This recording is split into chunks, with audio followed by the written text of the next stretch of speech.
അല്ലാണ്ട് പായസം കഴിക്കില്ല എന്നുകൊണ്ടല്ല. ഓക്കെ, പായസം കഴിക്കണ്ടേ ഉള്ളിലൊരു തോന്നലുണ്ടായിരുന്നു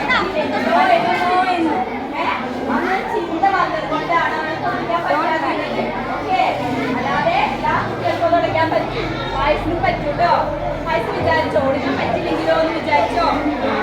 ആ ഒരു ചിന്ത വരുമ്പോഴാണ് നമുക്ക് എന്ത് ചെയ്യാൻ പറ്റുക, നമ്മുടെ ലക്ഷ്യത്തിലേക്ക് എത്താൻ പറ്റാതിരിക്കുക. അപ്പൊ എന്ത് വേണം,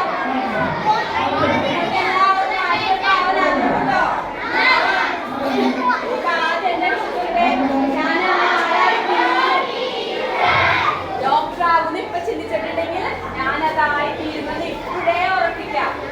ഓക്കെ, നമ്മുടെ മുന്നിൽ പല പ്രശ്നങ്ങളുണ്ടാവും, പലതും നമ്മുടെ മുന്നിൽ വരും. പക്ഷെ എന്താണ്, ഞാൻ ആ ലാസ്റ്റ് പോയിന്റിൽ ജയിക്കുമെന്ന് വിശ്വസിക്കാറില്ല. നമ്മുടെ മുന്നിൽ എന്താവണം, നമ്മൾ വിജയിക്കുമെന്ന് ഉറപ്പിച്ചാവണം. അപ്പോഴാണ് നമുക്ക് എന്ത് ചെയ്യാം, ഹാർഡായിട്ടുള്ള കാര്യങ്ങളാണെങ്കിൽ സിമ്പിളായിട്ട് ചെയ്യാൻ പറ്റും. മനസ്സിലായോ? ഇവര് ആദ്യം കൂട്ടിട്ട് കൈ ചെയ്യാൻ പറ്റാതെ ഒരാൾ കൂട്ടായിട്ട് ഓടിച്ചോ, അവർക്ക് ഉറപ്പില്ലായിരുന്നു അവർ ജയിക്കുന്നു. അപ്പൊ നമ്മുടെ ജീവിതത്തിൽ നമുക്ക് ആദ്യം എന്താ വേണ്ടത്, നമ്മൾ വിജയിക്കാനുള്ളവരാണ്. ഞാൻ ഉദ്ദേശിച്ച ലക്ഷ്യത്തില് ഞാൻ എത്തുമെന്ന് നമുക്ക് ആദ്യം വിശ്വാസം